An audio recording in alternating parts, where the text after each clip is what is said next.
Chapter 22. Jonathan Harker's Journal. The 3rd of October. As I must do something or go mad, I write this diary.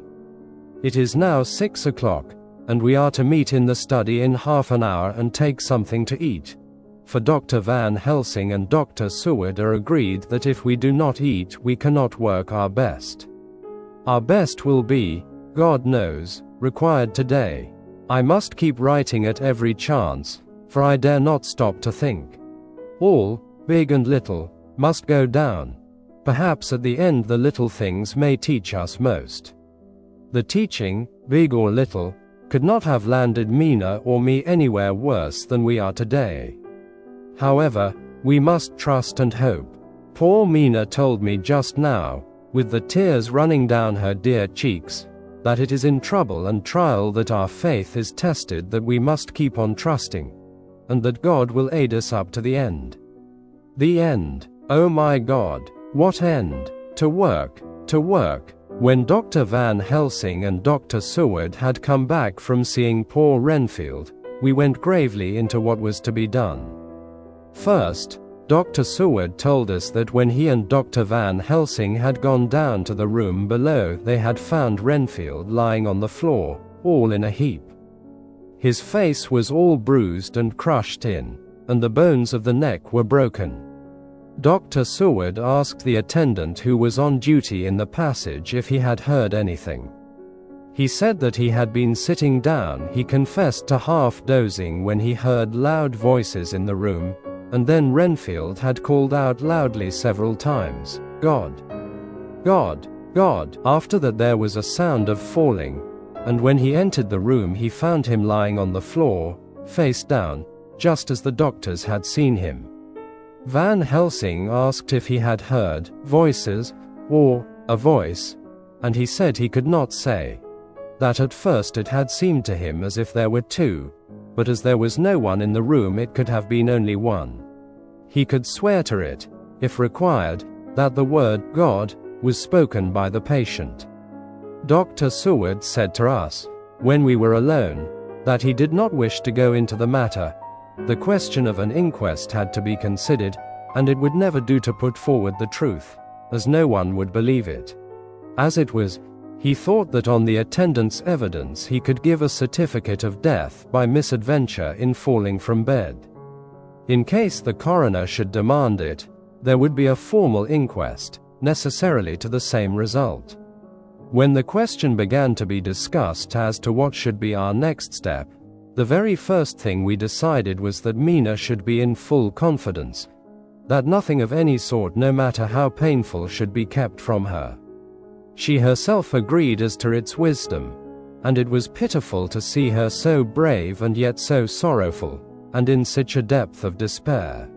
There must be no concealment, she said. Alas, we have had too much already. And besides, there is nothing in all the world that can give me more pain than I have already endured, than I suffer now. Whatever may happen, it must be of new hope or of new courage to me.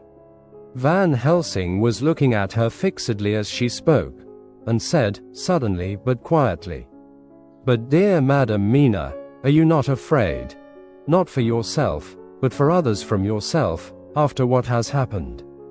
Her face grew set in its lines, but her eyes shone with the devotion of a martyr as she answered, "Ah no, for my mind is made up." "To what?"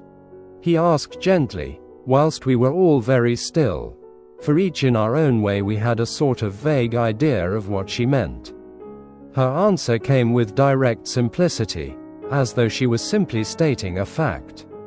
"Because if I find in myself, and I shall watch keenly for it, a sign of harm to any that I love, I shall die."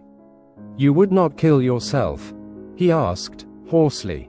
"I would, if there were no friend who loved me, who would save me such a pain, and so desperate an effort."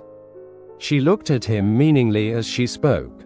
He was sitting down, but now he rose and came close to her and put his hand on her head as he said solemnly, "My child, there is such an one if it were for your good. For myself, I could hold it in my account with God to find such an euthanasia for you, even at this moment if it were best. Nay, were it safe. But my child, for a moment he seemed choked, and a great sob rose in his throat. He gulped it down and went on. There are here some who would stand between you and death. You must not die. You must not die by any hand, but least of all by your own. Until the other, who has fouled your sweet life, is true dead, you must not die. For if he is still with the quick undead, your death would make you even as he is. No, you must live. You must struggle and strive to live, though death would seem a boon unspeakable. You must fight death himself, though he come to you in pain or in joy, by the day or the night, in safety or in peril. On your living soul I charge you that you do not die, nay, nor think of death till this great evil be past. The poor dear grew white as death, and shook and shivered, as I have seen a quicksand shake and shiver at the incoming of the tide. We were all silent. We could do nothing. At length she grew more calm and turning to him said, sweetly, but oh, so sorrowfully, as she held out her hand, I promise you, my dear friend, that if God will let me live, I shall strive to do so. Till, if it may be in his good time, this horror may have passed away from me. She was so good and brave that we all felt that our hearts were strengthened to work and endure for her, and we began to discuss what we were to do. I told her that she was to have all the papers in the safe, and all the papers or diaries and phonographs we might hereafter use, and was to keep the record as she had done before. She was pleased with the prospect of anything to do, if pleased, could be used in connection with so grim an interest. As usual, Van Helsing had thought ahead of everyone else, and was prepared with an exact ordering of our work. It is perhaps well, he said, that at our meeting after our visit to Carfax we decided not to do anything with the earth boxes that lay there.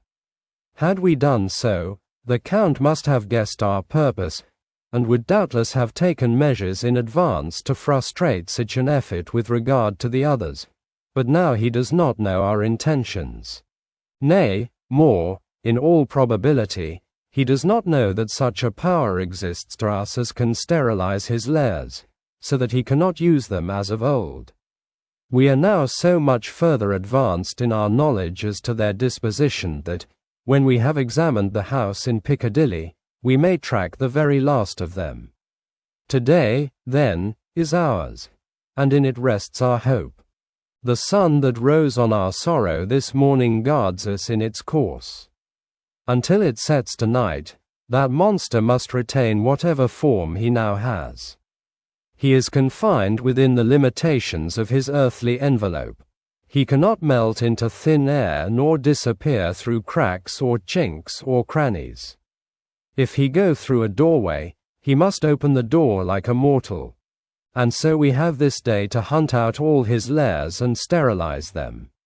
So we shall, if we have not yet catch him and destroy him, drive him to bay in some place where the catching and the destroying shall be, in time, sure. Here I started up, for I could not contain myself at the thought that the minutes and seconds so preciously laden with Mina's life and happiness were flying from us, since whilst we talked action was impossible.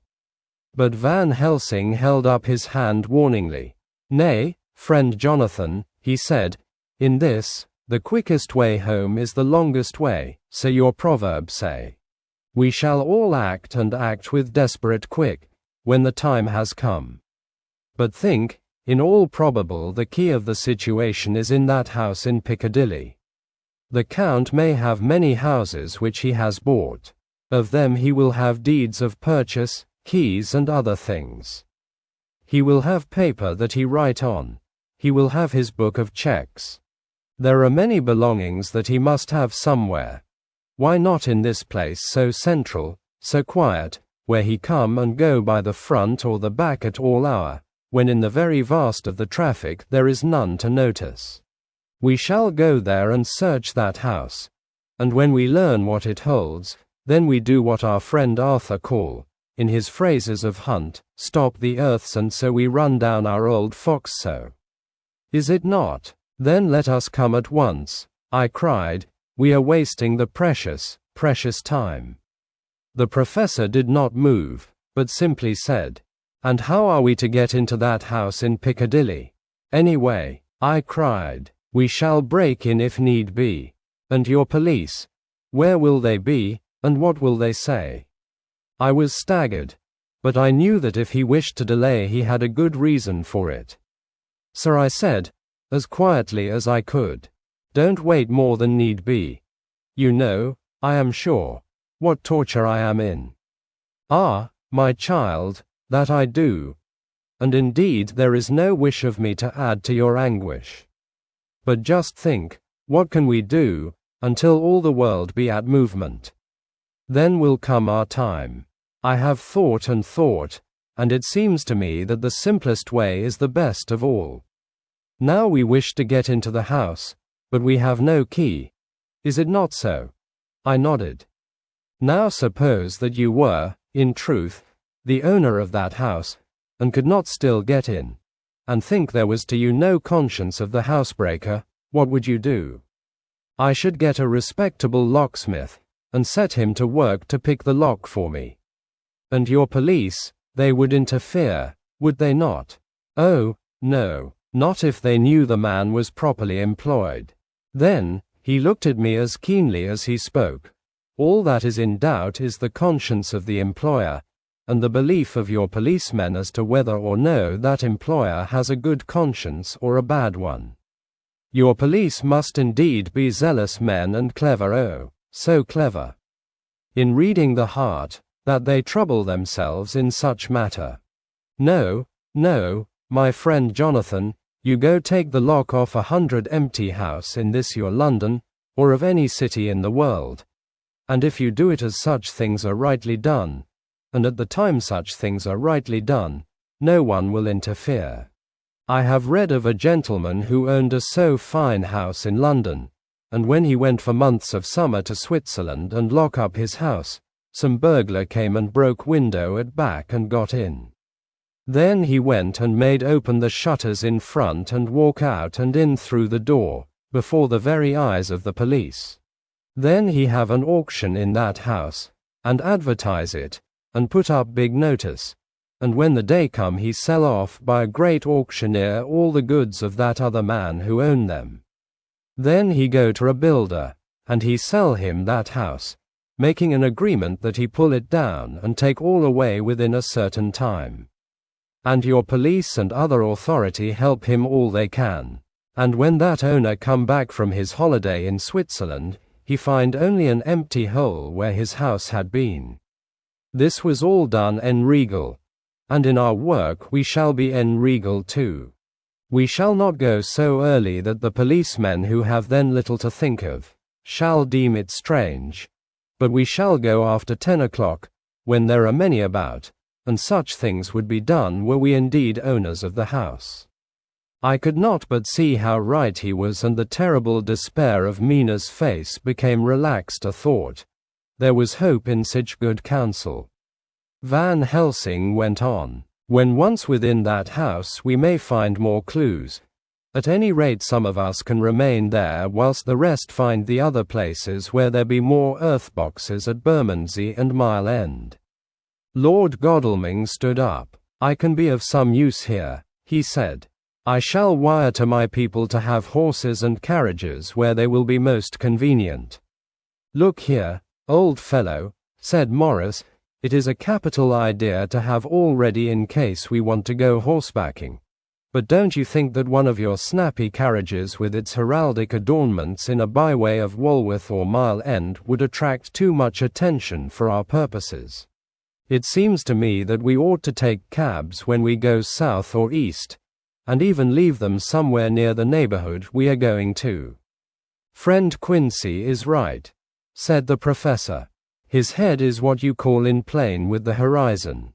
It is a difficult thing that we go to do, and we do not want no peoples to watch us if so it may. Mina took a growing interest in everything, and I was rejoiced to see that the exigency of affairs was helping her to forget for a time the terrible experience of the night. She was very, very pale, almost ghastly, and so thin that her lips were drawn away, showing her teeth in somewhat of prominence. I did not mention this last, lest it should give her needless pain, but it made my blood run cold in my veins to think of what had occurred with poor Lucy when the Count had sucked her blood. As yet there was no sign of the teeth growing sharper, but the time as yet was short, and there was time for fear. When we came to the discussion of the sequence of our efforts and of the disposition of our forces, there were new sources of doubt. It was finally agreed that before starting for Piccadilly, we should destroy the Count's lair close at hand. In case he should find it out too soon, we should thus be still ahead of him in our work of destruction, and his presence in his purely material shape, and at his weakest, might give us some new clue. As to the disposal of forces, it was suggested by the Professor that, after our visit to Carfax, we should all enter the house in Piccadilly, that the 2 doctors and I should remain there, whilst Lord Godalming and Quincy found the lairs at Walworth and Mile End and destroyed them. It was possible, if not likely, the Professor urged, that the Count might appear in Piccadilly during the day, and that if so we might be able to cope with him then and there. At any rate, we might be able to follow him in force. To this plan I strenuously objected, and so far as my going was concerned, for I said that I intended to stay and protect Mina, I thought that my mind was made up on the subject, but Mina would not listen to my objection. She said that there might be some law matter in which I could be useful, that amongst the Count's papers might be some clue which I could understand out of my experience in Transylvania, and that, as it was, all the strength we could muster was required to cope with the Count's extraordinary power. I had to give in, for Mina's resolution was fixed. She said that it was the last hope for her that we should all work together. As for me, she said, I have no fear. Things have been as bad as they can be, and whatever may happen must have in it some element of hope or comfort. Go, my husband, God can, if he wishes it, guard me as well alone as with anyone present. So I started up crying out, then in God's name let us come at once, for we are losing time. The Count may come to Piccadilly earlier than we think. Not so, said Van Helsing, holding up his hand. But why? I asked. Do you forget, he said, with actually a smile, that last night he banqueted heavily, and will sleep late? Did I forget? Shall I ever? Can I ever? Can any of us ever forget that terrible scene? Mina struggled hard to keep her brave countenance, but the pain overmastered her and she put her hands before her face, and shuddered whilst she moaned. Van Helsing had not intended to recall her frightful experience. He had simply lost sight of her and her part in the affair in his intellectual effort. When it struck him what he said, he was horrified at his thoughtlessness and tried to comfort her. Oh, Madam Mina, he said, dear, dear Madam Mina, alas! That I of all who so reverence you should have said anything so forgetful. These stupid old lips of mine and this stupid old head do not deserve so. But you will forget it, will you not? He bent low beside her as he spoke. She took his hand, and looking at him through her tears, said hoarsely, No, I shall not forget, for it is well that I remember, and with it I have so much in memory of you that is sweet, that I take it all together. Now, you must all be going soon. Breakfast is ready, and we must all eat that we may be strong. Breakfast was a strange meal to us all. We tried to be cheerful and encourage each other, and Mina was the brightest and most cheerful of us. When it was over, Van Helsing stood up and said, Now, my dear friends, we go forth to our terrible enterprise. Are we all armed, as we were on that night when first we visited our enemy's lair? armed against ghostly as well as carnal attack. We all assured him, "Then it is well. Now, Madam Mina, you are in any case quite safe here until the sunset, and before then we shall return if we shall return. But before we go let me see you armed against personal attack. I have myself, since you came down, prepared your chamber by the placing of things of which we know, so that he may not enter. Now let me guard yourself. On your forehead I touch this piece of sacred wafer in the name of the Father, the Son, and—" There was a fearful scream which almost froze our hearts to hear. As he had placed the wafer on Mina's forehead, it had seared, it had burned into the flesh as though it had been a piece of white-hot metal. My poor darling's brain had told her the significance of the fact as quickly as her nerves received the pain of it, and the two so overwhelmed her that her overwrought nature had its voice in that dreadful scream. But the words to her thought came quickly. The echo of the scream had not ceased to ring on the air when there came the reaction, and she sank on her knees on the floor in an agony of abasement. Pulling her beautiful hair over her face, as the leper of old his mantle, she wailed out, "Unclean, unclean, even the Almighty shuns my polluted flesh. I must bear this mark of shame upon my forehead until the judgment day." They all paused. I had thrown myself beside her in an agony of helpless grief, and putting my arms around held her tight. For a few minutes our sorrowful hearts beat together, whilst the friends around us turned away their eyes that ran tears silently. Then Van Helsing turned and said gravely, so gravely that I could not help feeling that he was in some way inspired, and was stating things outside himself. "It may be that you may have to bear that mark till God himself see fit, as he most surely shall, on the judgment day, to redress all wrongs of the earth and of his children that he has placed thereon. And oh, Madam Mina, my dear, may we who love you be there to see, when that red scar, the sign of God's knowledge of what has been, shall pass away, and leave your forehead as pure as the heart we know. For so surely as we live, that scar shall pass away when God sees right to lift the burden that is hard upon us. Till then we bear our cross, as his Son did in obedience to his will. It may be that we are chosen instruments of his good pleasure, and that we are sent to his bidding as that other through stripes and shame, through tears and blood, through doubts and fears, and all that makes the difference between God and man. There was hope in his words, and comfort, and they made for resignation. Mina and I both felt so, and simultaneously we each took one of the old man's hands and bent over and kissed it. Then without a word we all knelt down together, and, all holding hands, swore to be true to each other. We men pledged ourselves to raise the veil of sorrow from the head of her whom, each in his own way, we loved, and we prayed for help and guidance in the terrible task which lay before us. It was then time to start. So I said farewell to Mina, a parting which neither of us shall forget to our dying day, and we set out.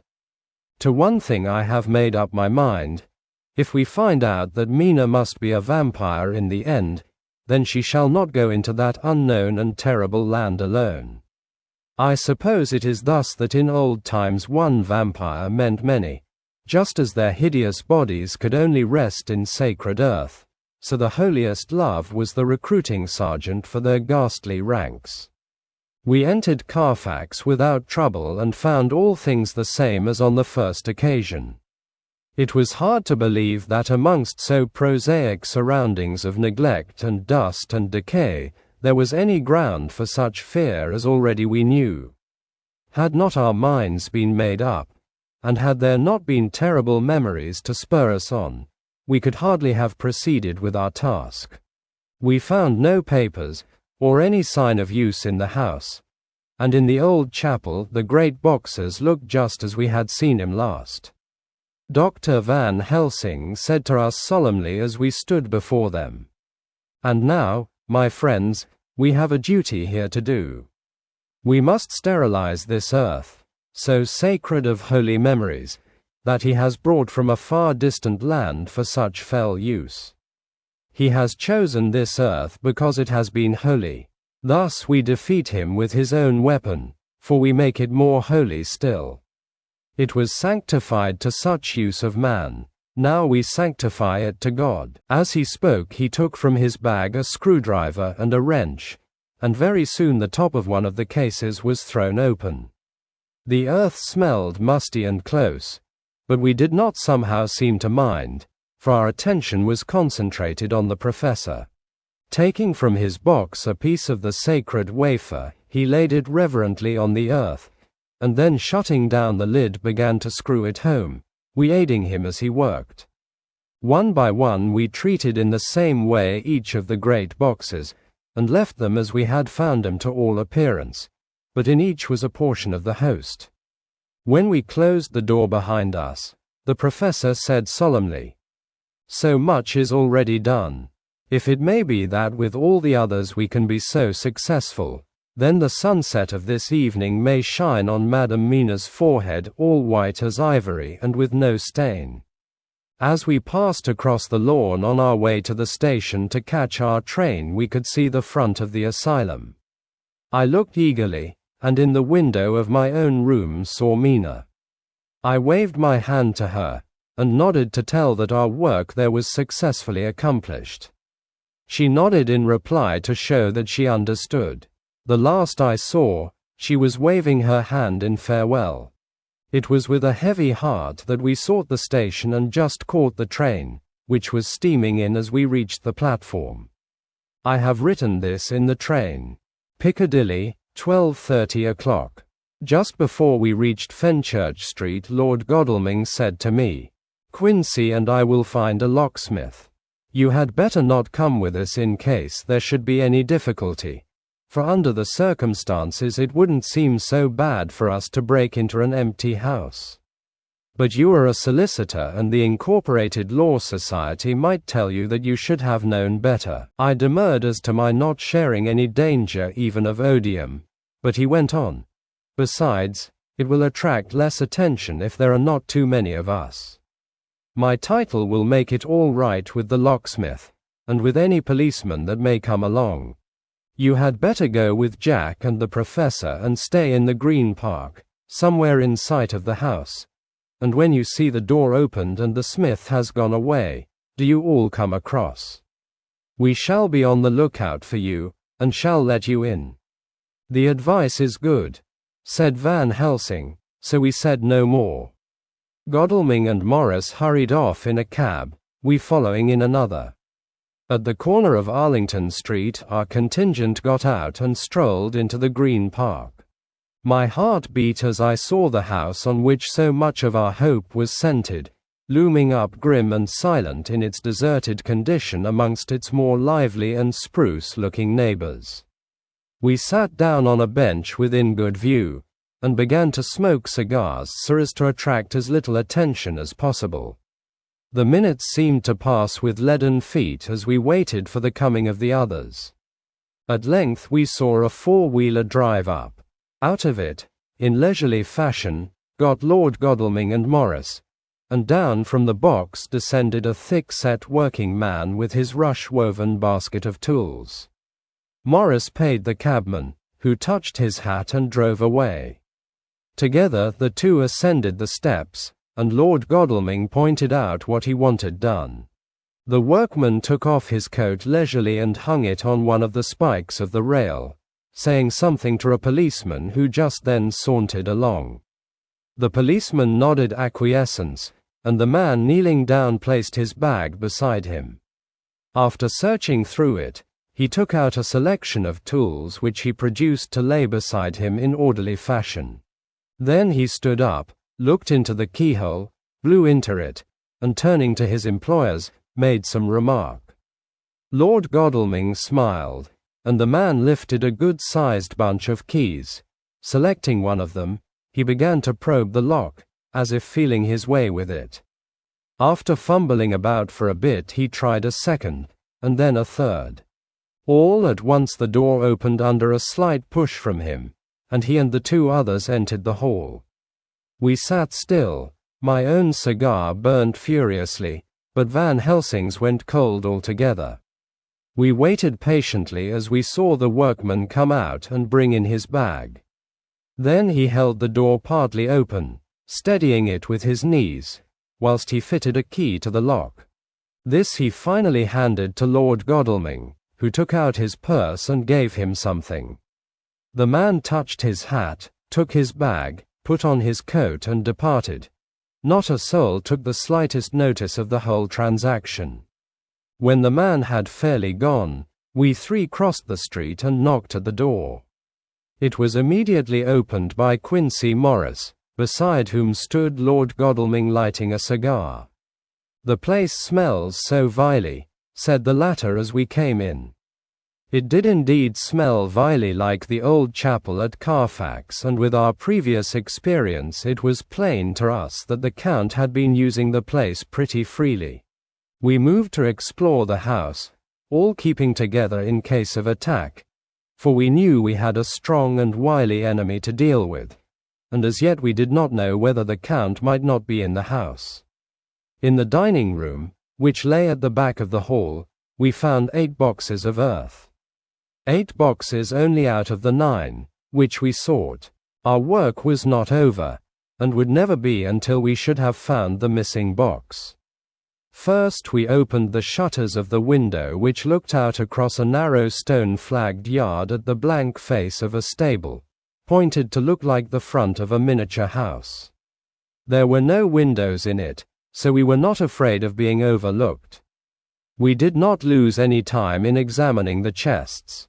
With the tools which we had brought with us we opened them, one by one, and treated them as we had treated those others in the old chapel. It was evident to us that the Count was not at present in the house, and we proceeded to search for any of his effects. After a cursory glance at the rest of the rooms, from basement to attic, we came to the conclusion that the dining room contained any effects which might belong to the Count, and so we proceeded to minutely examine them. They lay in a sort of orderly disorder on the great dining room table.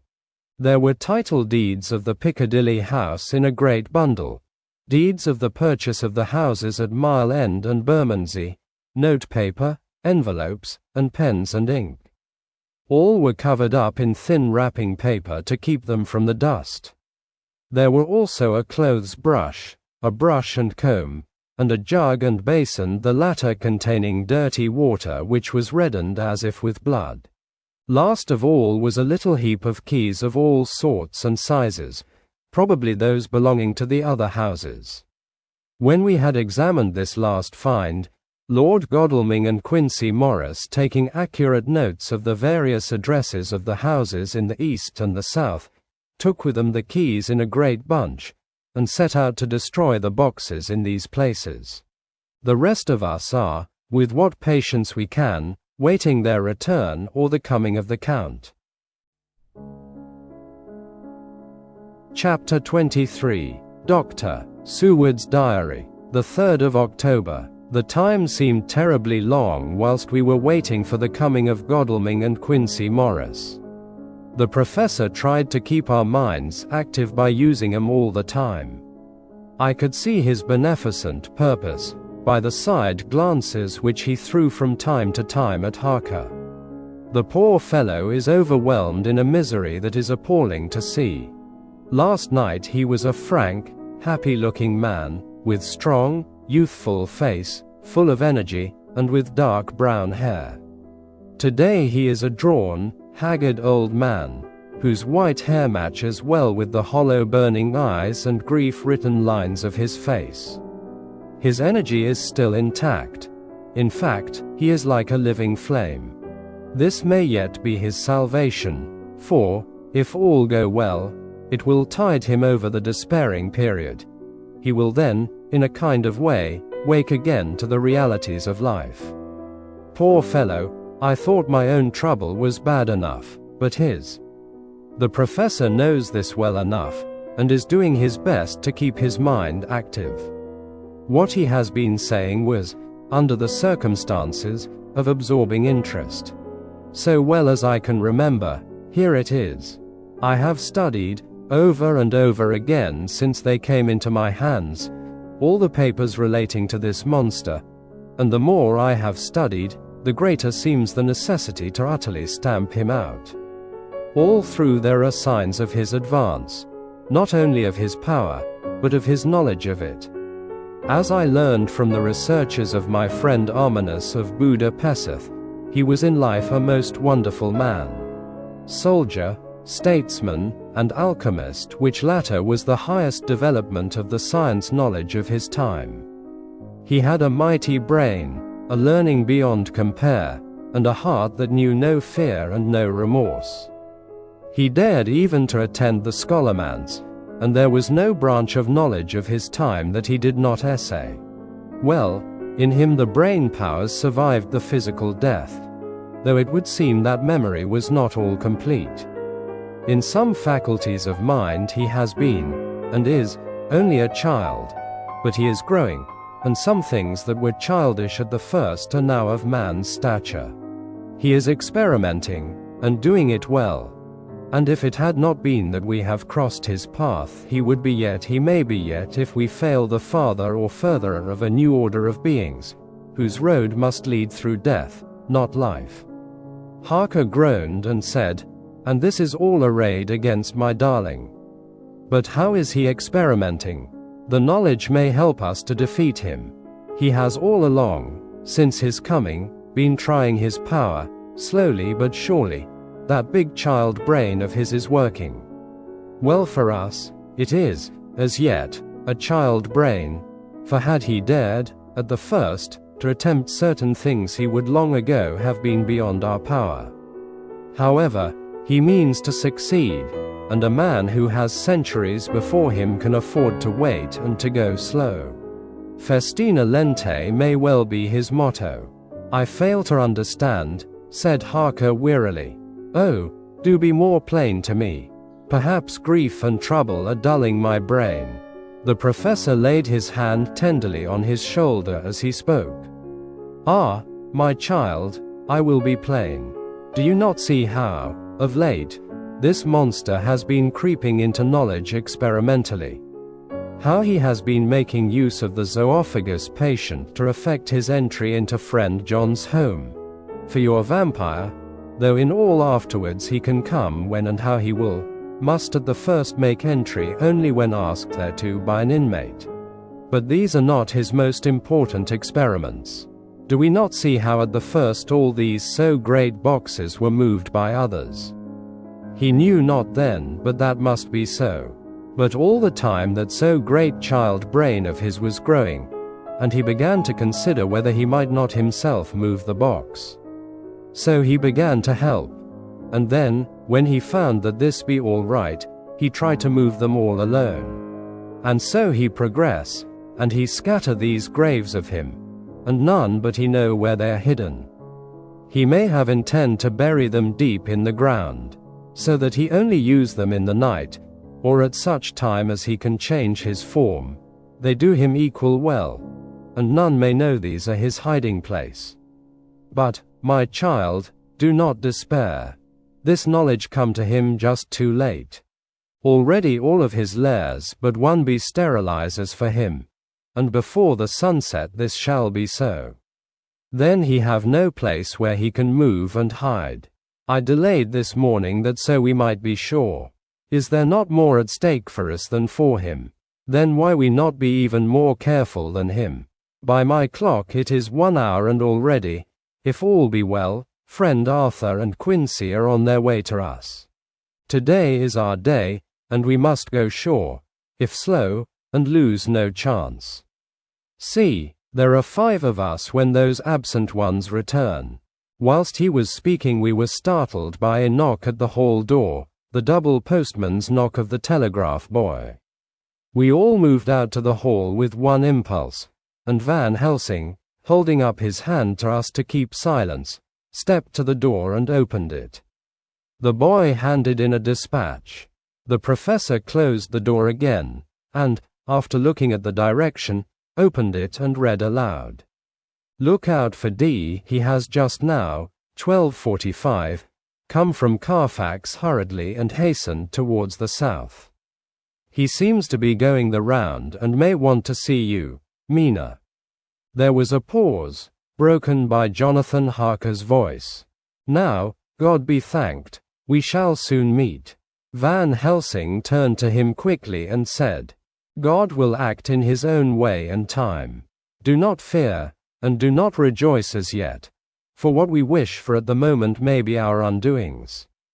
I care for nothing now, he answered hotly, except to wipe out this brute from the face of creation. I would sell my soul to do it. Oh, hush, hush, my child, said Van Helsing. God does not purchase souls in this wise, and the devil, though he may purchase, does not keep faith. But God is merciful and just, and knows your pain and your devotion to that dear Madam Mina. Think you, how her pain would be doubled, did she but hear your wild words? Do not fear any of us, we are all devoted to this cause, and today shall see the end. The time is coming for action. Today this vampire is limit to the powers of man, until sunset he may not change. It will take him time to arrive here. See, it is 20 minutes past 1 and there are yet some times before he can hither come, be he never so quick. What we must hope for is that my Lord Arthur and Quincy arrive first.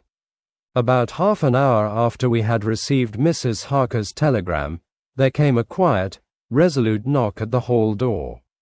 It was just an ordinary knock, such as is given hourly by thousands of gentlemen, but it made the professor's heart and mine beat loudly. We looked at each other, and together moved out into the hall. We each held ready to use our various armaments, the spiritual in the left hand, the mortal in the right. Van Helsing pulled back the latch, and, holding the door half open, stood back, having both hands ready for action. The gladness of our hearts must have shone upon our faces when on the step, close to the door, we saw Lord Godalming and Quincy Morris. They came quickly in and closed the door behind them, the former saying, as they moved along the hall, "It is all right. We found both places. 6 boxes in each and we destroyed 'em all." "Destroyed?" asked the professor. For him, we were silent for a minute, and then Quincy said, "There's nothing to do but to wait here. If, however, he doesn't turn up by 5 o'clock, we must start off, for it won't do to leave Mrs. Harker alone after sunset." "He will be here before long now," said Van Helsing, who had been consulting his pocketbook. Nota bene, in Madam's telegram he went south from Carfax, that means he went to cross the river, and he could only do so at slack of tide, which should be something before 1 o'clock. That he went south has a meaning for us. He is as yet only suspicious, and he went from Carfax first to the place where he would suspect interference least. You must have been at Bermondsey only a short time before him. That he is not here already shows that he went to Mile End next. This took him some time, for he would then have to be carried over the river in some way. Believe me, my friends, we shall not have long to wait now. We should have ready some plan of attack, so that we may throw away no chance. Hush, there is no time now. Have all your arms. Be ready." He held up a warning hand as he spoke, for we all could hear a key softly inserted in the lock of the hall door. I could not but admire, even at such a moment, the way in which a dominant spirit asserted itself. In all our hunting parties and adventures in different parts of the world, Quincy Morris had always been the one to arrange the plan of action, and Arthur and I had been accustomed to obey him implicitly. Now, the old habit seemed to be renewed instinctively. With a swift glance around the room, he at once laid out our plan of attack, and, without speaking a word, with a gesture, placed us each in position. Van Helsing, Harker, and I were just behind the door, so that when it was opened the professor could guard it whilst we two stepped between the incomer and the door. Godalming behind and Quincy in front stood just out of sight, ready to move in front of the window. We waited in a suspense that made the seconds pass with nightmare slowness. The slow, careful steps came along the hall. The Count was evidently prepared for some surprise, at least he feared it.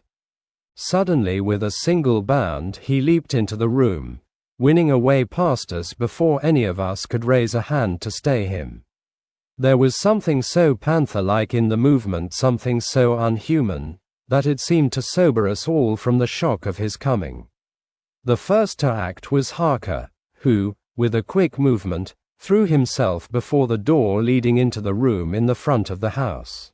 As the Count saw us, a horrible sort of snarl passed over his face, showing the eye teeth long and pointed, but the evil smile as quickly passed into a cold stare of lion-like disdain.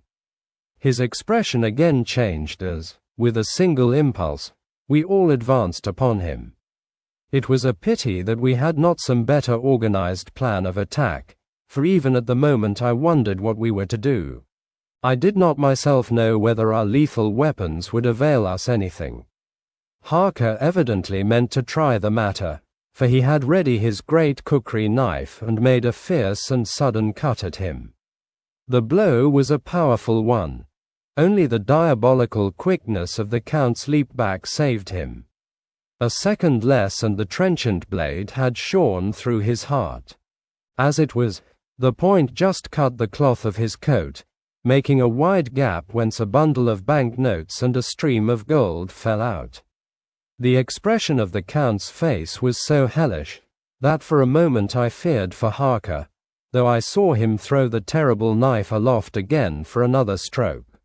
Instinctively I moved forward with a protective impulse, holding the crucifix and wafer in my left hand.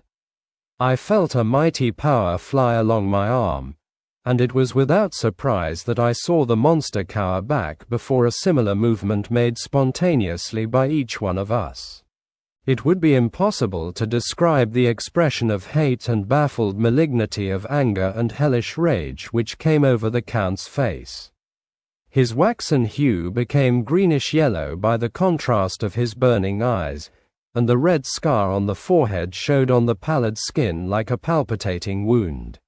The next instant, with a sinuous dive he swept under Harker's arm, ere his blow could fall, and, grasping a handful of the money from the floor, dashed across the room, threw himself at the window.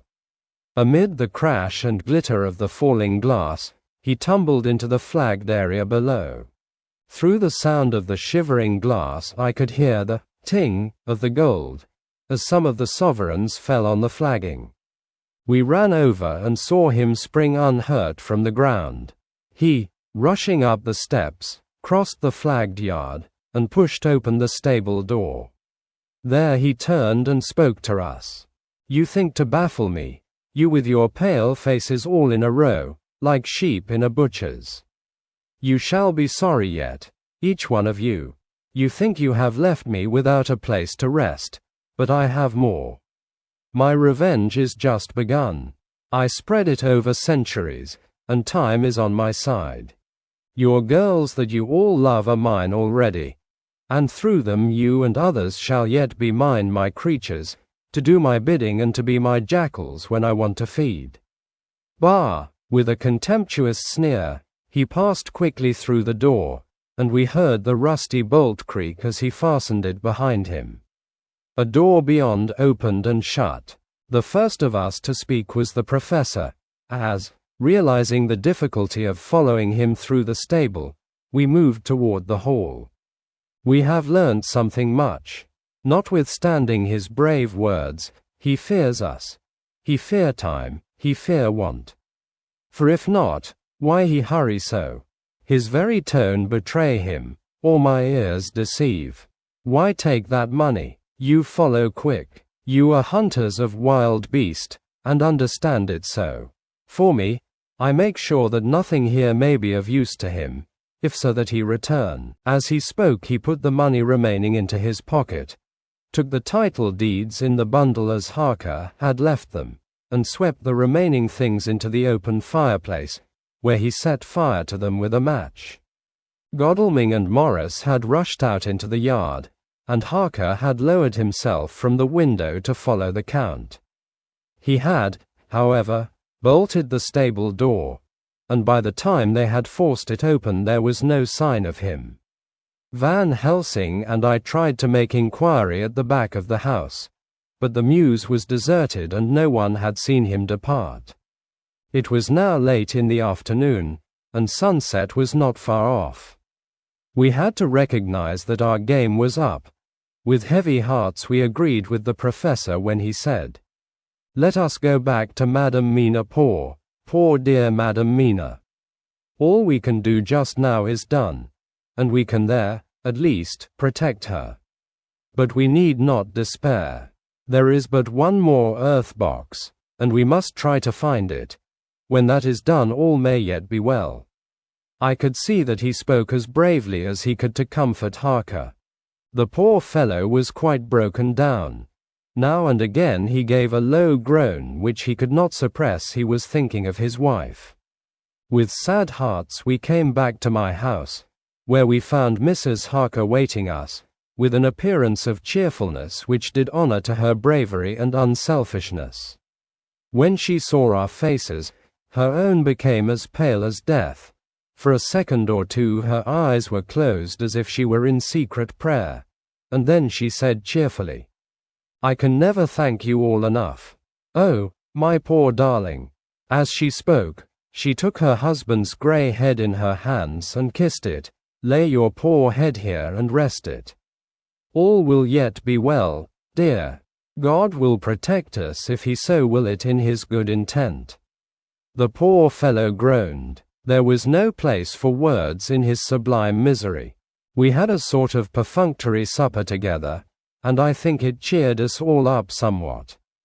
It was, perhaps, the mere animal heat of food to hungry people, for none of us had eaten anything since breakfast, or the sense of companionship may have helped us. But anyhow we were all less miserable, and saw the morrow as not altogether without hope.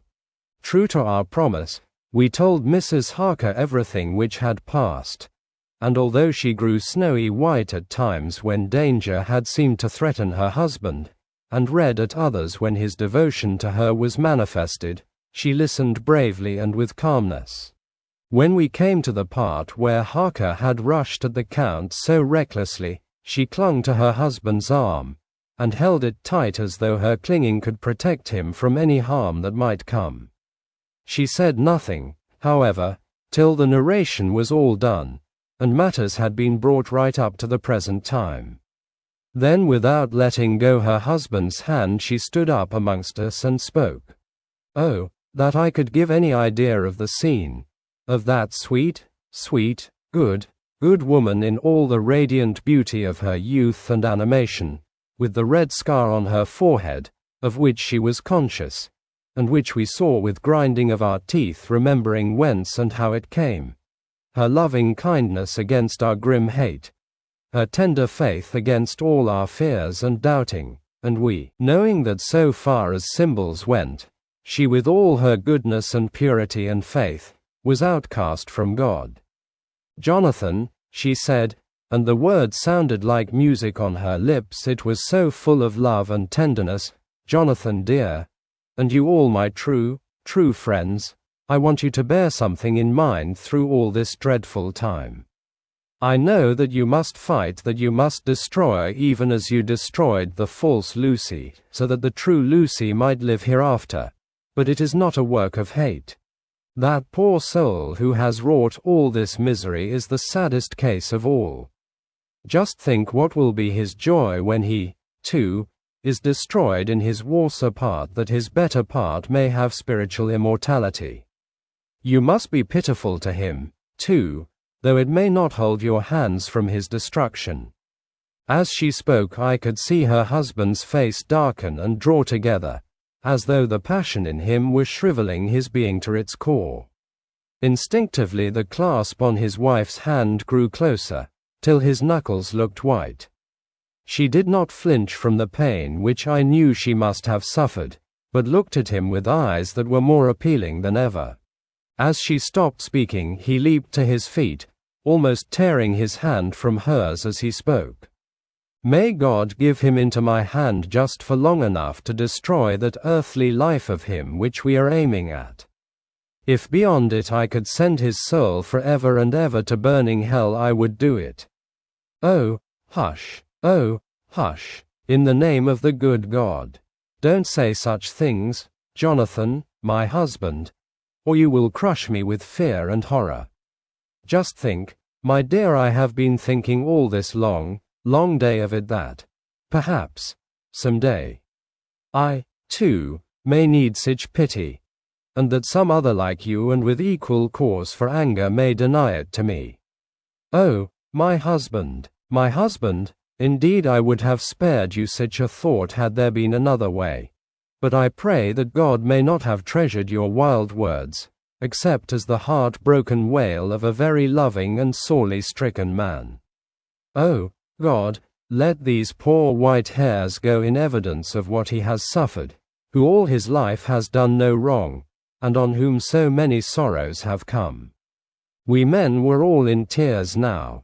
There was no resisting him, and we wept openly. She wept, too, to see that her sweeter counsels had prevailed.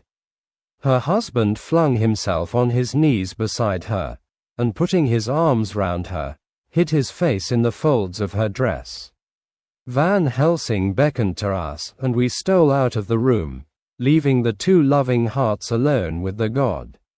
Before they retired, the professor fixed up the room against any coming of the vampire, and assured Mrs. Harker that she might rest in peace. She tried to school herself to the belief, and, manifestly for her husband's sake, tried to seem content. It was a brave struggle, and was, I think and believe, not without its reward. Van Helsing had placed at hand a bell which either of them was to sound in case of any emergency. When they had retired, Quincy, Godalming, and I arranged that we should sit up, dividing the night between us, and watch over the safety of the poor stricken lady. The first watch falls to Quincy, so the rest of us shall be off to bed as soon as we can. Godalming has already turned in, for his is the second watch. Now that my work is done, I, too, shall go to bed. Jonathan Harker's Journal, the 3rd to the 4th of October, close to midnight. I thought yesterday would never end. There was over me a yearning for sleep, in some sort of blind belief that to wake would be to find things changed, and that any change must now be for the better. Before we parted, we discussed what our next step was to be, but we could arrive at no result. All we knew was that one earth box remained, and that the Count alone knew where it was. If he chooses to lie hidden, he may baffle us for years, and in the meantime. The thought is too horrible, I dare not think of it even now.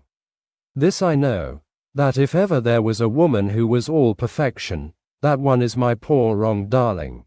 I love her 1,000 times more for her sweet pity of last night, a pity that made my own hate of the monster seem despicable. Surely God will not permit the world to be the poorer by the loss of such a creature. This is hope to me. We are all drifting reefwards now, and faith is our only anchor. Thank God, Mina is sleeping, and sleeping without dreams.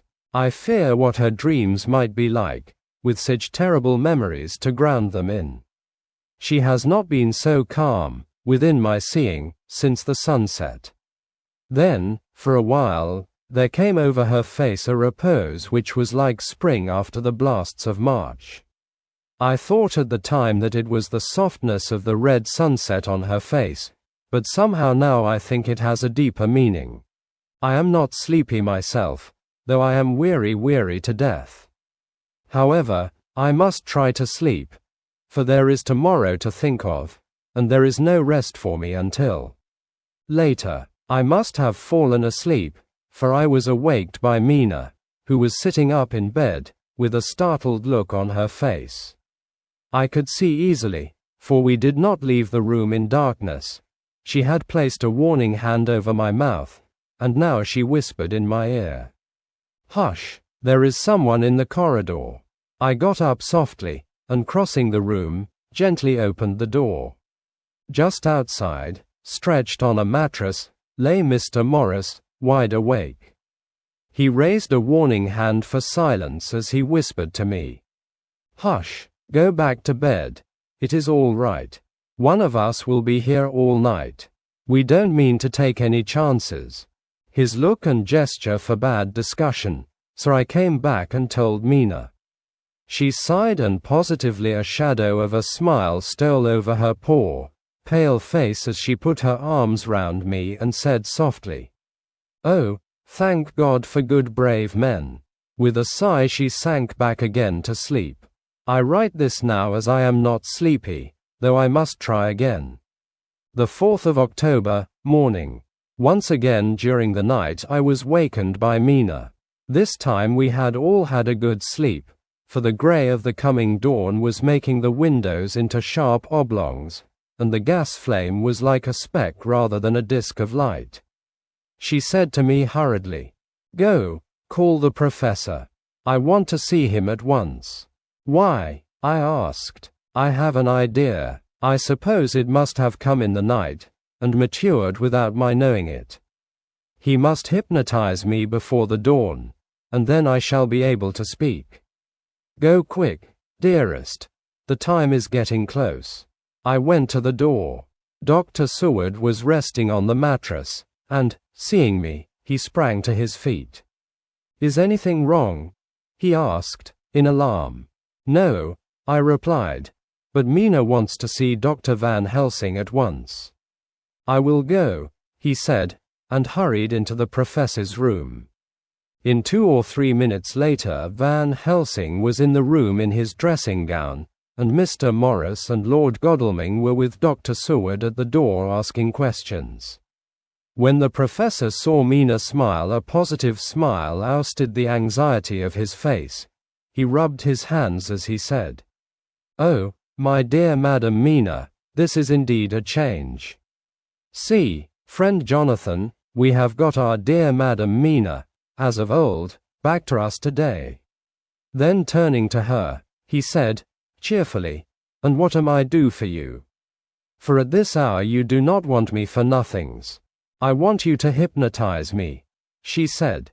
"Do it before the dawn, for I feel that then I can speak, and speak freely. Be quick, for the time is short."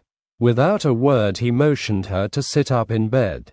Looking fixedly at her, he commenced to make passes in front of her, from over the top of her head downward, with each hand in turn. Mina gazed at him fixedly for a few minutes, during which my own heart beat like a trip hammer, for I felt that some crisis was at hand. Gradually her eyes closed, and she sat, stock still. Only by the gentle heaving of her bosom could one know that she was alive.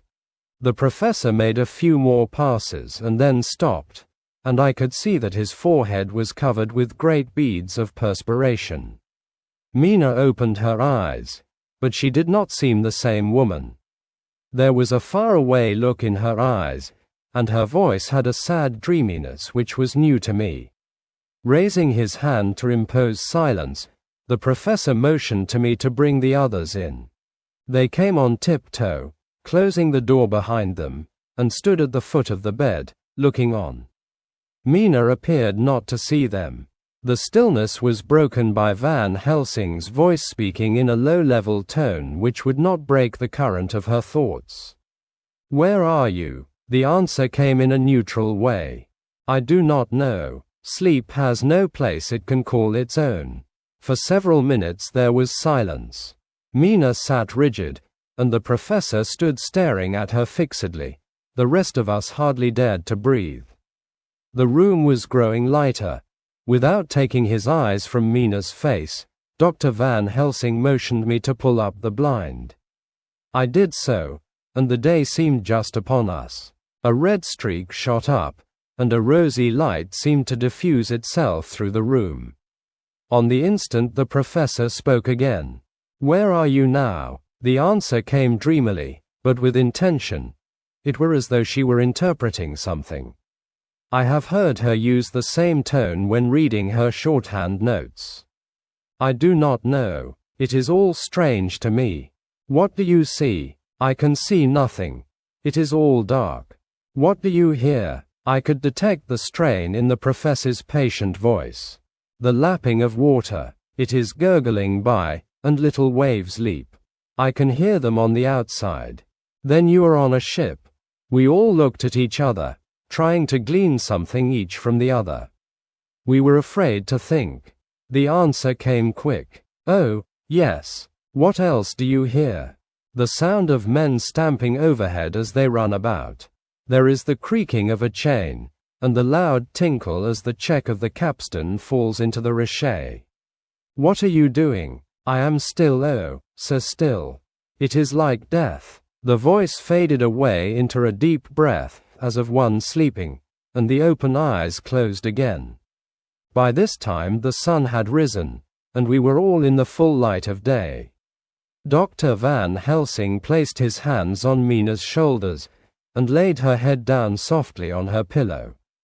She lay like a sleeping child for a few moments, and then, with a long sigh, awoke and stared in wonder to see us all around her. "Have I been talking in my sleep?" was all she said. She seemed, however, to know the situation without telling, though she was eager to know what she had told. The professor repeated the conversation, and she said, "Then there is not a moment to lose. It may not be yet too late." Mr. Morris and Lord Godalming started for the door, but the professor's calm voice called them back. "Stay, my friends." That ship, wherever it was weighing anchor whilst she spoke. "There are many ships weighing anchor at the moment in your so great port of London. Which of them is it that you seek? God be thanked that we have once again a clue, though whither it may lead us we know not. We have been blind somewhat, blind after the manner of men, since when we can look back we see what we might have seen looking forward if we had been able to see what we might have seen. Alas, but that sentence is a puddle, is it not? We can know now what was in the Count's mind, when he seized that money, though Jonathan's so fierce knife put him in the danger that even he dread. He meant escape. Hear me, escape. He saw that with but one earth box left, and a pack of men following like dogs after a fox, this London was no place for him. He have take his last earth box on board a ship, and he leave the land. He think to escape, but no. We follow him. Tally-ho, as friend Arthur would say when he put on his red frock. Our old fox is wily. Oh, so wily, and we must follow with wile. I, too, am wily, and I think his mind in a little while.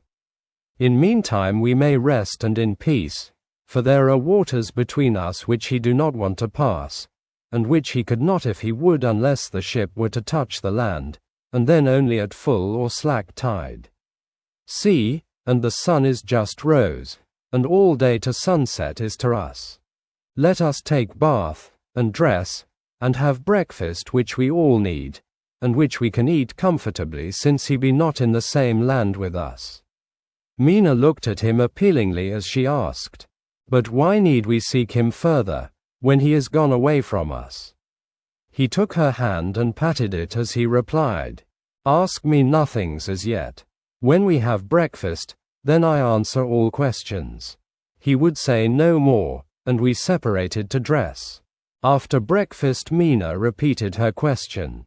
He looked at her gravely for a minute and then said sorrowfully, "Because my dear, dear Madam Mina, now more than ever must we find him even if we have to follow him to the jaws of hell." She grew paler as she asked faintly, "Why?" "Because," he answered solemnly, "he can live for centuries, and you are but mortal woman. Time is now to be dreaded since once he put that mark upon your throat." I was just in time to catch her as she fell forward in a faint. Chapter 24. Dr. Seward's Phonograph Diary, spoken by Van Helsing.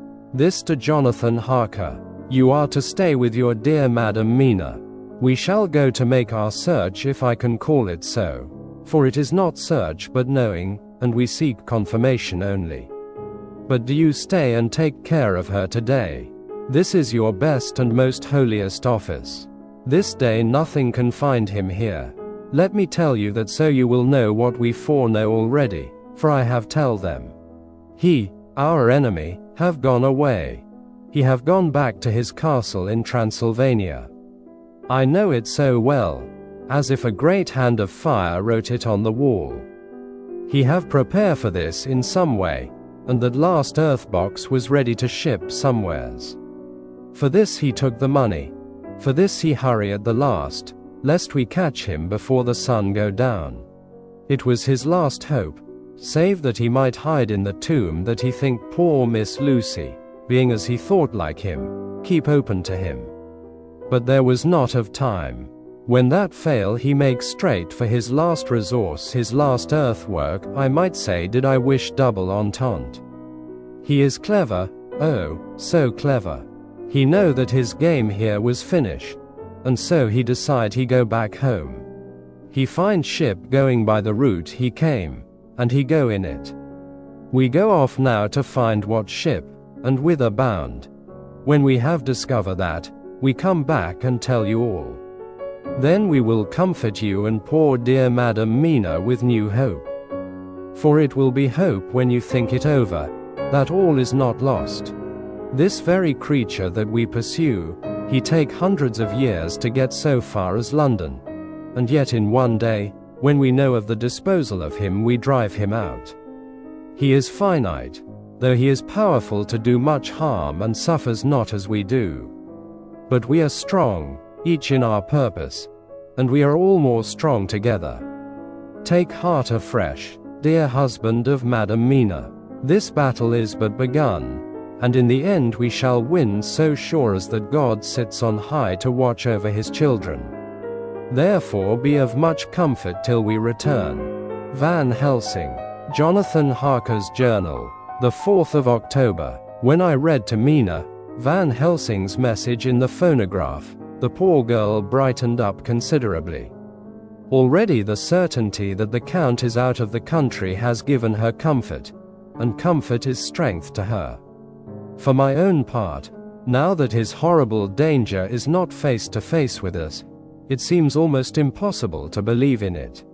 Even my own terrible experiences in Castle Dracula seem like a long-forgotten dream.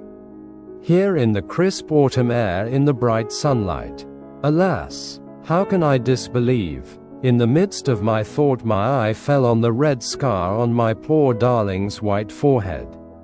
Whilst that lasts, there can be no disbelief, and afterwards the very memory of it will keep faith crystal clear. Mina and I fear to be idle, so we have been over all the diaries again and again.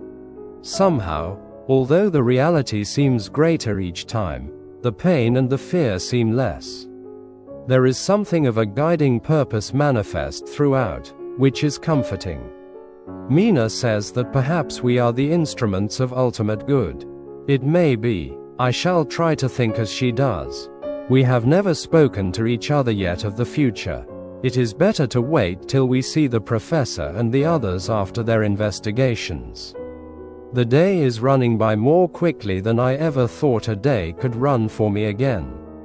It is now 3 o'clock. Mina Harker's Journal. The 5th of October, 5 p.m. Our meeting for report. Present, Professor Van Helsing, Lord Godalming, Dr. Seward, Mr. Quincy Morris, Jonathan Harker, Mina Harker. Dr. Van Helsing described what steps were taken during the day to discover on what boat and whither bound Count Dracula made his escape. As I knew that he wanted to get back to Transylvania, I felt sure that he must go by the Danube mouth, or by somewhere in the Black Sea, since by that way he come. It was a dreary blank that was before us. Omne ignotum pro magnifico. And so with heavy hearts we start to find what ships leave for the Black Sea last night. He was in sailing ship, since Madam Mina tell of sails being set. These not so important as to go in your list of the shipping in the Times, and so we go, by suggestion of Lord Godalming, to your Lloyd's, where a note of all ships that sail, however so small. There we find that only one Black Sea-bound ship go out with the tide.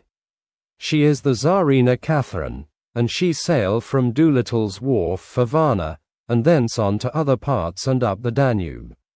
So, said I, this is the ship whereon is the Count. So off we go to Doolittle's wharf, and there we find a man in an office of wood so small that the man looked bigger than the office. From him we inquire of the goings of the Tsarina Catherine. He swear much, and he red face and loud of voice, but he good fellow all the same, and when Quincy give him something from his pocket which crackle as he roll it up, and put it in a so small bag which he have hid deep in his clothing, he still better fellow and humble servant to us. He come with us, and ask many men who are rough and hot. These be better fellows too when they have been no more thirsty. They say much of blood and bloom, and of others which I comprehend not, though I guess what they mean, but nevertheless they tell us all things which we want to know. They make known to us among 'em, how last afternoon at about 5 o'clock comes a man so hurry. A tall man, thin and pale, with high nose and teeth so white, and eyes that seem to be burning. That he be all in black, except that he have a hat of straw which suit not him all the time. That he scatter his money in making quick inquiry as to what ship sails for the Black Sea and for where. Some took him to the office and then to the ship, where he will not go aboard but halt at shore end of gangplank, and ask that the captain come to him. The captain come, when told that he will be pay well, and though he swear much at the first he agree to term. Then the thin man go and some one tell him where horse and cart can be hired.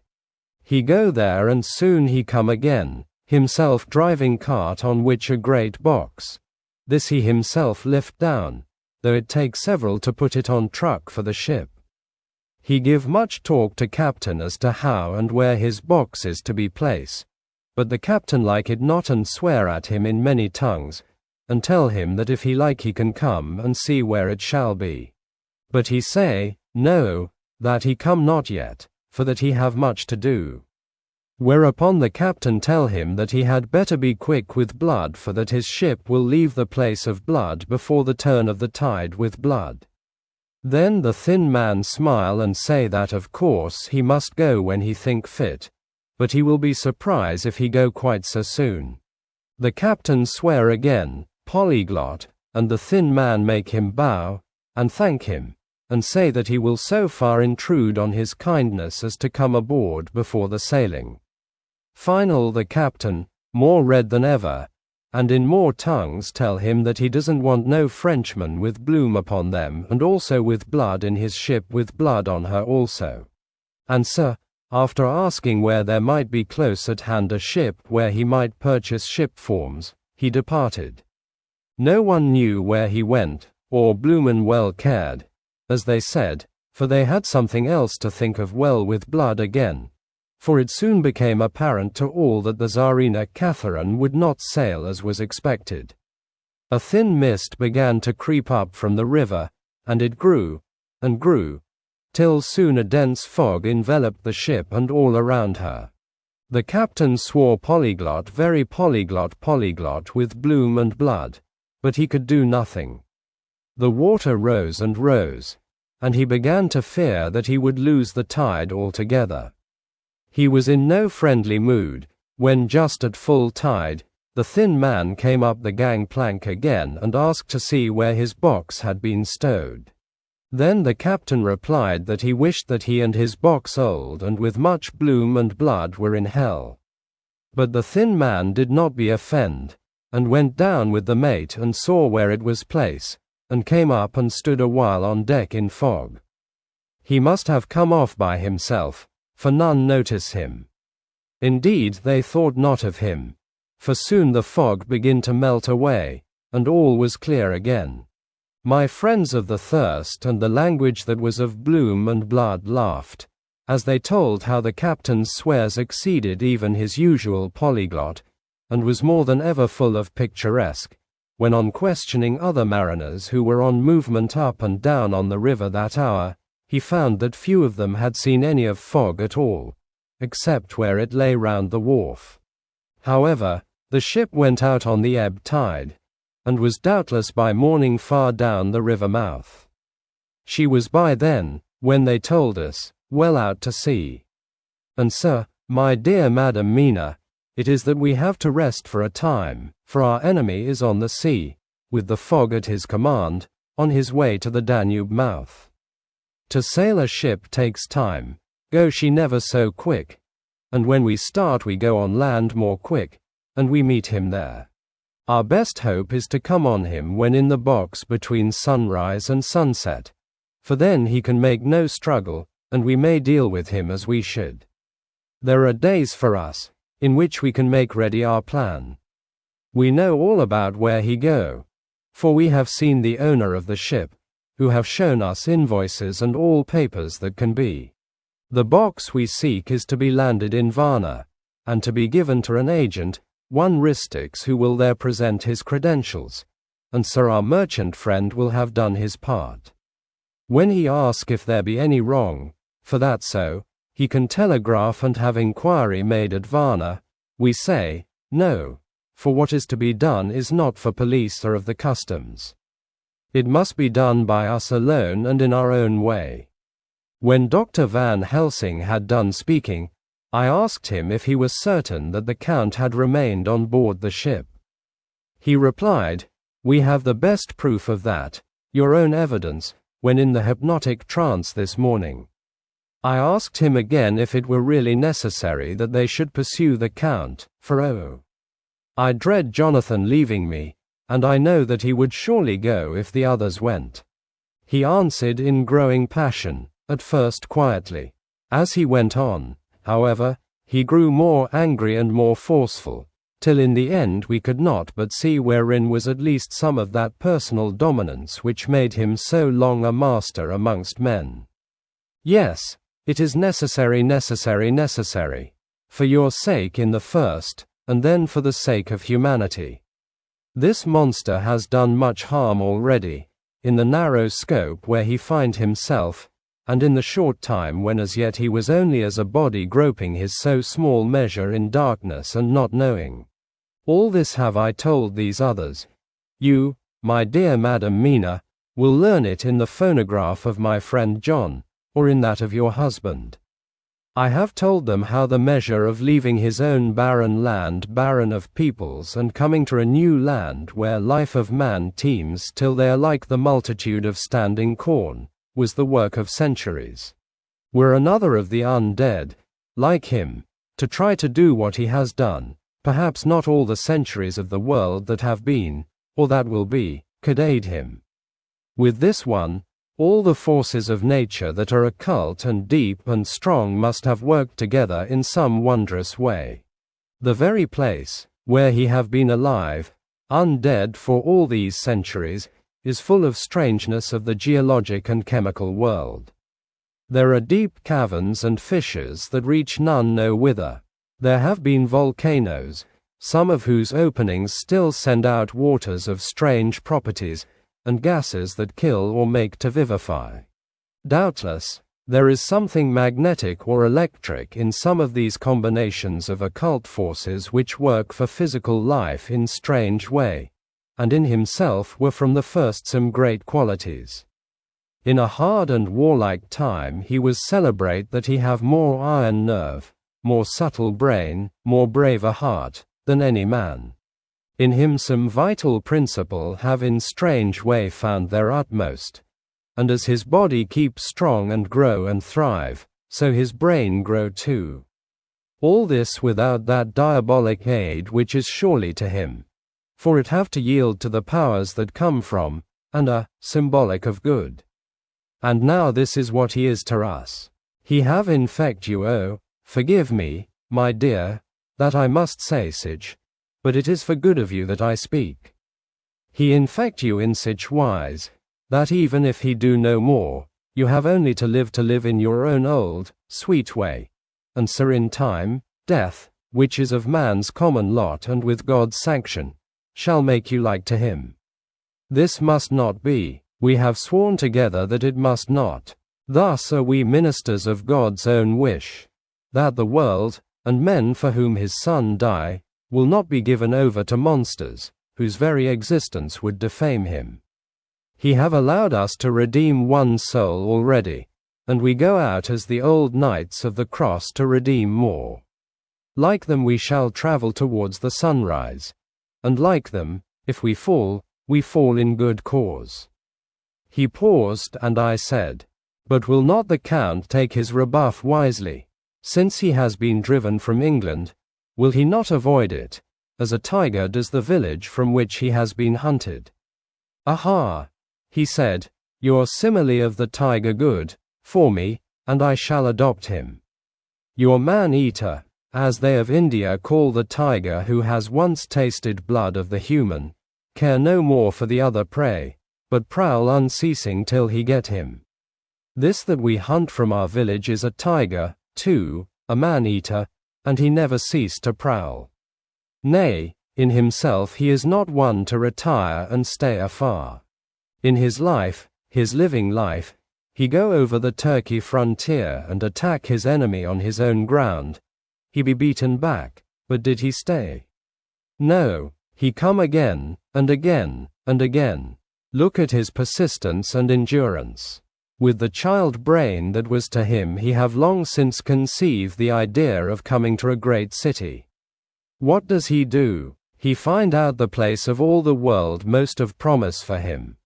Then he deliberately set himself down to prepare for the task. He find in patience just how is his strength, and what are his powers.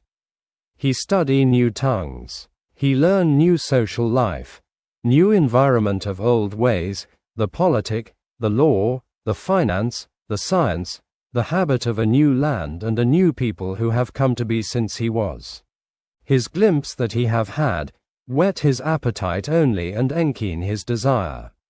Nay, it help him to grow as to his brain, for it all proved to him how right he was at the first in his surmises. He have done this alone, all alone, from a ruined tomb in a forgotten land. What more may he not do when the greater world of thought is open to him? He that can smile at death, as we know him, who can flourish in the midst of diseases that kill off whole peoples. Oh, if such an one was to come from God, and not the devil, what a force for good might he not be in this old world of ours? But we are pledged to set the world free. Our toil must be in silence, and our efforts all in secret. For in this enlightened age, when men believe not even what they see, the doubting of wise men would be his greatest strength. It would be at once his sheath and his armor, and his weapons to destroy us, his enemies, who are willing to peril even our own souls for the safety of one we love, for the good of mankind, and for the honor and glory of God. After a general discussion it was determined that for tonight nothing be definitely settled, that we should all sleep on the facts, and try to think out the proper conclusions. Tomorrow, at breakfast, we are to meet again, and, after making our conclusions known to one another, we shall decide on some definite course of action. I feel a wonderful peace and rest tonight. It is as if some haunting presence were removed from me.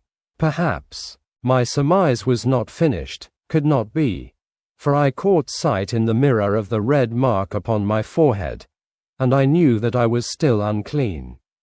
Dr. Seward's Diary, the 5th of October. We all rose early, and I think that sleep did much for each and all of us.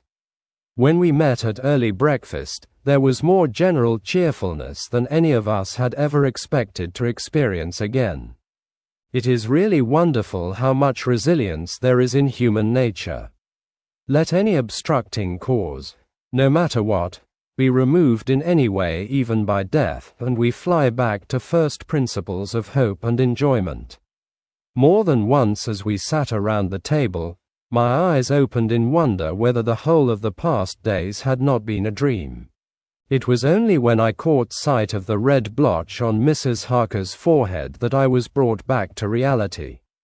Even now, when I am gravely revolving the matter, it is almost impossible to realize that the cause of all our trouble is still existent. Even Mrs. Harker seems to lose sight of her trouble for whole spells. It is only now and again, when something recalls it to her mind, that she thinks of her terrible scar. We are to meet here in my study in half an hour and decide on our course of action. I see only one immediate difficulty. I know it by instinct rather than reason. We shall all have to speak frankly, and yet I fear that in some mysterious way poor Mrs. Harker's tongue is tied. I know that she forms conclusions of her own, and from all that has been I can guess how brilliant and how true they must be, but she will not, or cannot, give them utterance. I have mentioned this to Van Helsing, and he and I are to talk it over when we are alone. I suppose it is some of that horrid poison which has got into her veins beginning to work. The Count had his own purposes when he gave her what Van Helsing called the vampire's baptism of blood. Well, there may be a poison that distills itself out of good things. In an age when the existence of PTO mains is a mystery, we should not wonder at anything.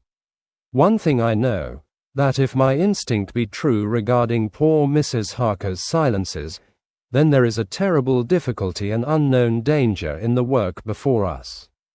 The same power that compels her silence may compel her speech. I dare not think further, for so I should in my thoughts dishonor a noble woman. Van Helsing is coming to my study a little before the others. I shall try to open the subject with him. Later, when the professor came in, we talked over the state of things.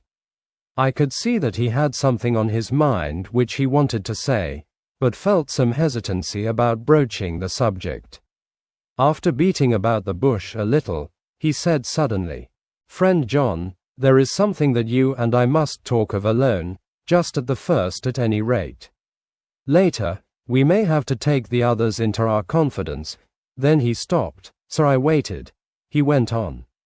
"Madam Mina, our poor, dear Madam Mina is changing." A cold shiver ran through me to find my worst fears thus endorsed. Van Helsing continued, "With the sad experience of Miss Lucy, we must this time be warned before things go too far.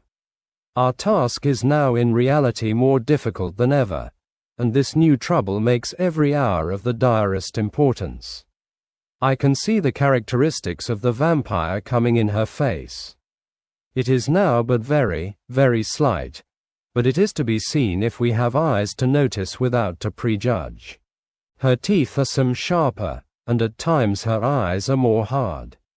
But these are not all. There is to her the silence now often, as so it was with Miss Lucy.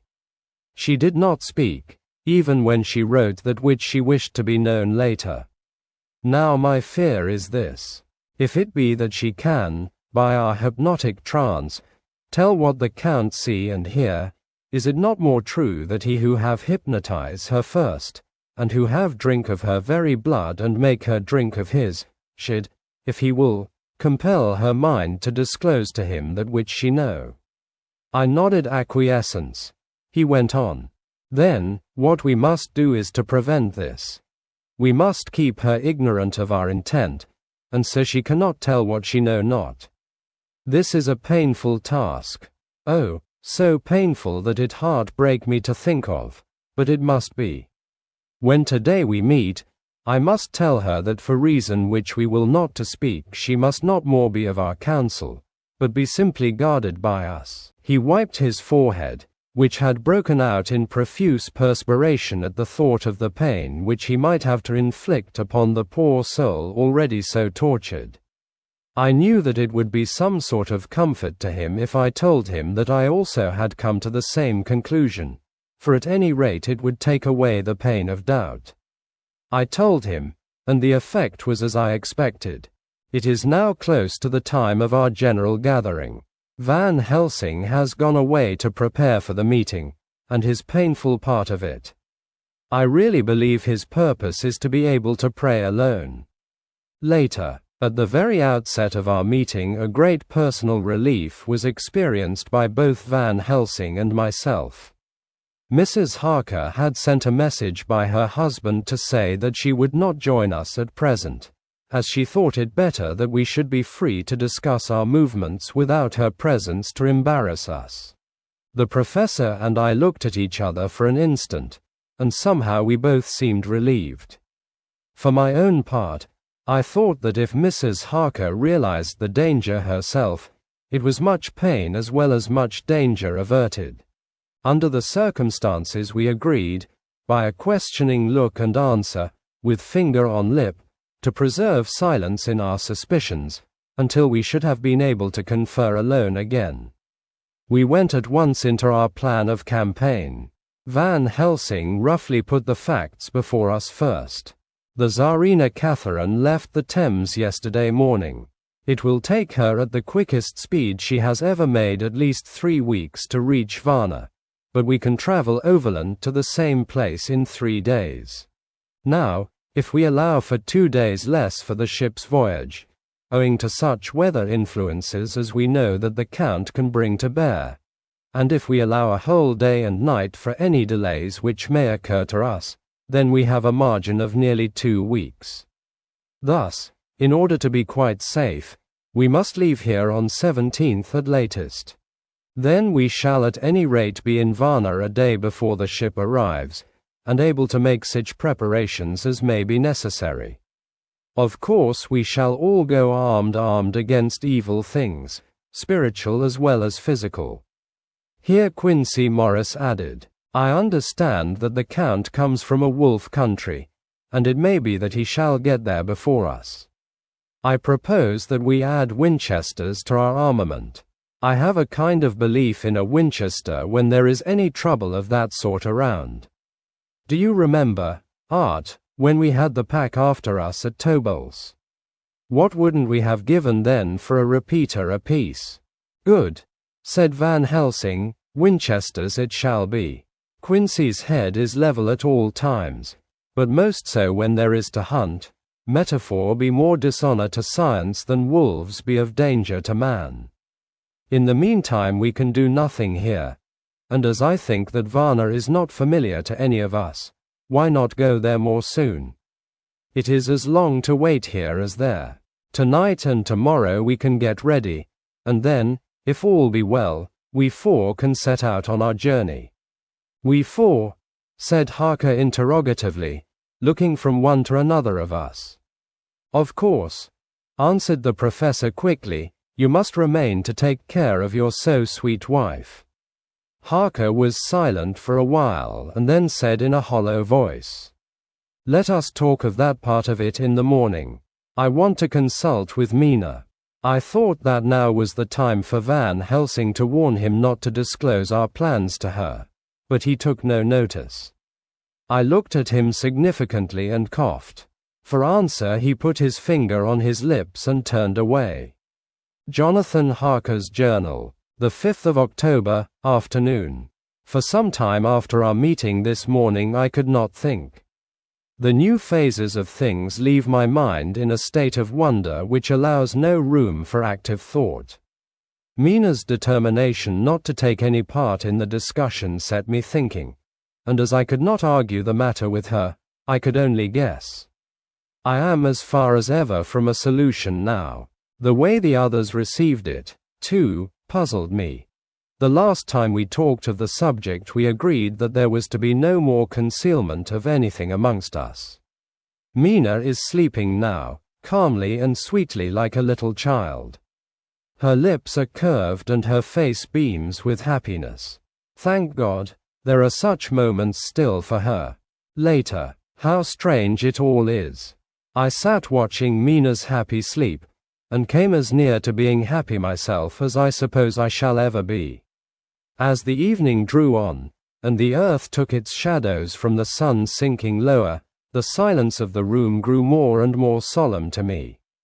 All at once Mina opened her eyes, and looking at me tenderly, said, "Jonathan, I want you to promise me something on your word of honor." A promise made to me, but made holily in God's hearing, and not to be broken though I should go down on my knees and implore you with bitter tears. "Quick, you must make it to me at once." "Mina," I said, "a promise like that, I cannot make at once. I may have no right to make it. But, dear one," she said, with such spiritual intensity that her eyes were like pole stars, "it is I who wish it, and it is not for myself. You can ask Dr. Van Helsing if I am not right. If he disagrees, you may do as you will. Nay, more, if you all agree, later, you are absolved from the promise." "I promise," I said, and for a moment she looked supremely happy, though to me all happiness for her was denied by the red scar on her forehead. She said, "Promise me that you will not tell me anything of the plans formed for the campaign against the Count. Not by word, or inference, or implication. Not at any time whilst this remains to me." And she solemnly pointed to the scar. I saw that she was in earnest, and said solemnly, "I promise," and as I said it I felt that from that instant a door had been shut between us. Later, midnight. Mina has been bright and cheerful all the evening, so much so that all the rest seemed to take courage, as if infected somewhat with her gaiety. As a result, even I myself felt as if the pall of gloom which weighs us down was somewhat lifted. We all retired early. Mina is now sleeping like a little child. It is a wonderful thing that her faculty of sleep remains to her in the midst of her terrible trouble. Thank God for it, for then at least she can forget her care. Perhaps her example may affect me as her gaiety did tonight. I shall try it. Oh, for a dreamless sleep. The 6th of October, morning. Another surprise. Mina woke me early, about the same time as yesterday, and asked me to bring Dr. Van Helsing. I thought that it was another occasion for hypnotism, and without question went for the professor. He had evidently expected some such call, for I found him dressed in his room. His door was ajar, so that he could hear the opening of the door of our room. He came at once.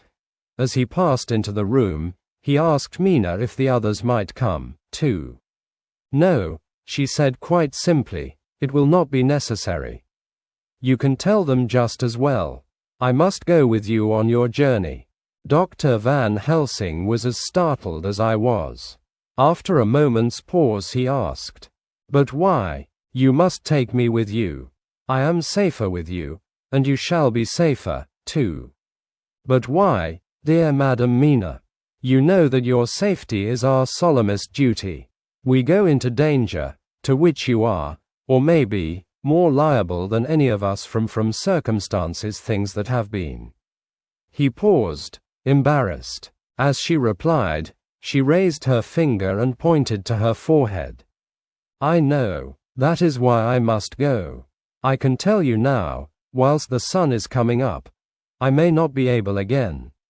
I know that when the Count wills me I must go. I know that if he tells me to come in secret, I must come by any device to hoodwink even Jonathan." God saw the look that she turned on me as she spoke, and if there be indeed a recording angel, that look is noted to her everlasting honor. I could only clasp her hand. I could not speak. My emotion was too great for even the relief of tears. She went on, "You men are brave and strong. You are strong in your numbers, for you can defy that which would break down the human endurance of one who had to guard alone. Besides, I may be of service, since you can hypnotize me and so learn that which even I myself do not know."